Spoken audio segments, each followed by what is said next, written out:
The lawyer cleared his throat, the sound echoing slightly in the stuffy office.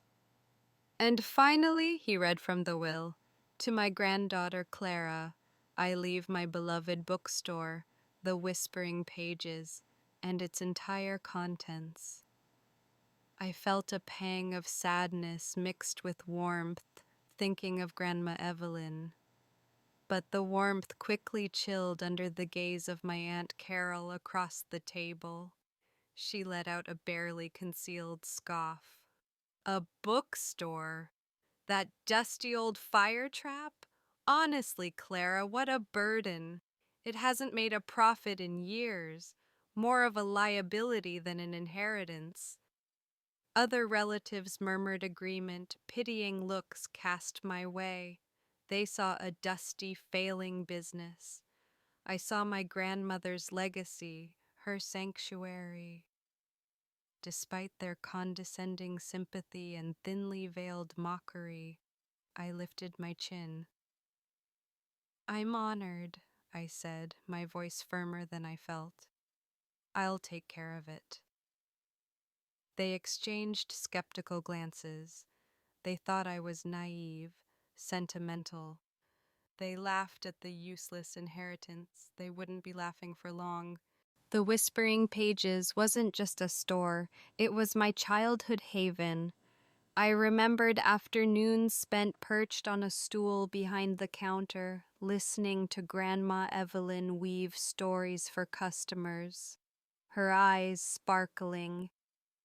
The air always smelled of old paper, leather, and a hint of cinnamon tea. She'd let me explore the towering shelves, the overflowing back room. "Books hold secrets, Clara," she used to say, tapping a worn leather spine. "More treasures than gold." I thought she meant knowledge, imagination. I didn't realize she might have meant it literally too. Stepping into the bookstore after the funeral felt different. The magic was still there, buried under layers of dust and neglect. Stacks of unsold books teetered precariously. The cash register looked ancient. Aunt Carol's words echoed in my ears. Maybe she was right. It was overwhelming. Days turned into weeks. Customers were few, sales even fewer.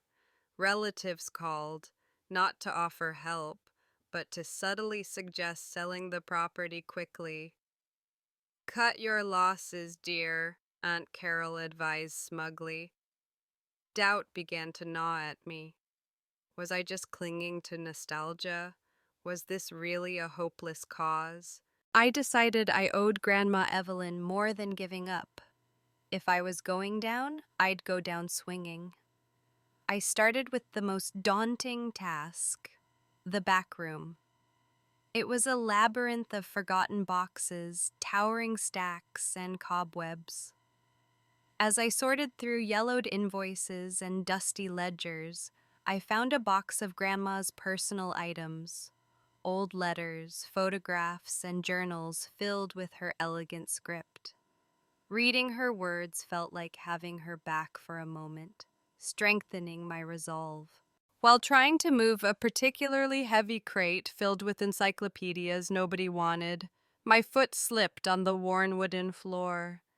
As I shifted my weight, one of the floorboards creaked loudly and seemed loose, strange. I knelt, pushing aside a dusty rug I hadn't noticed before. The floorboard definitely moved.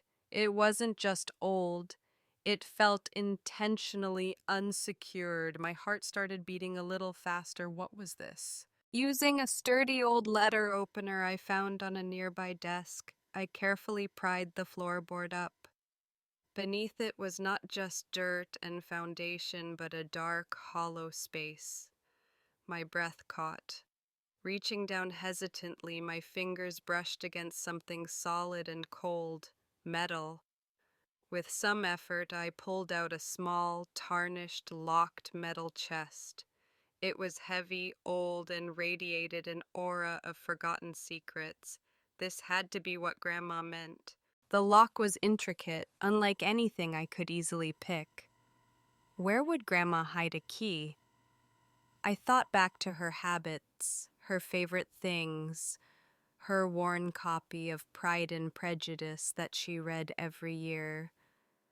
I rushed to the main store area, found the familiar book on its shelf, and flipped through the pages. Tucked deep within the binding, near her favorite passage, was a small, ornate brass key. It fit the chest perfectly. With trembling hands, I turned the key.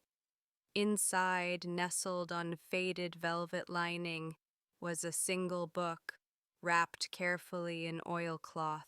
I unwrapped it carefully. The cover was simple, dark leather, the title embossed in faded gold, The Great Gatsby.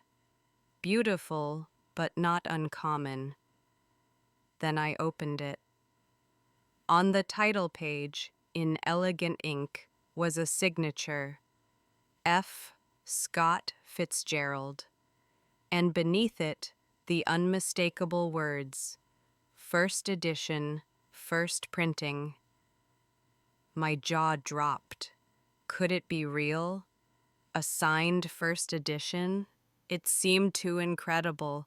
I knew I needed an expert, someone who could verify it without laughing me out of the room like my relatives laughed about the store. Finding a reputable, rare book appraiser took time. When I finally sat across from Mr. Abernathy, a stern-looking man with thick glasses, I was incredibly nervous. He handled the book with reverence, examining the binding, the paper, the signature under a magnifying glass. The silence stretched. Finally, he looked up, his eyes wide behind his spectacles. "My dear," he breathed, "do you have any idea what you have here? This is not just a first edition. It's a pristine, signed copy, one of only a handful known to exist in this condition. Its value, it's astronomical, easily 7 figures, potentially much more at auction. Millions."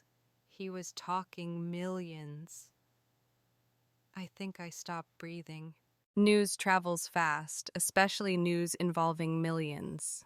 My phone didn't stop ringing. Aunt Carol was suddenly full of apologies and suggestions about family investments.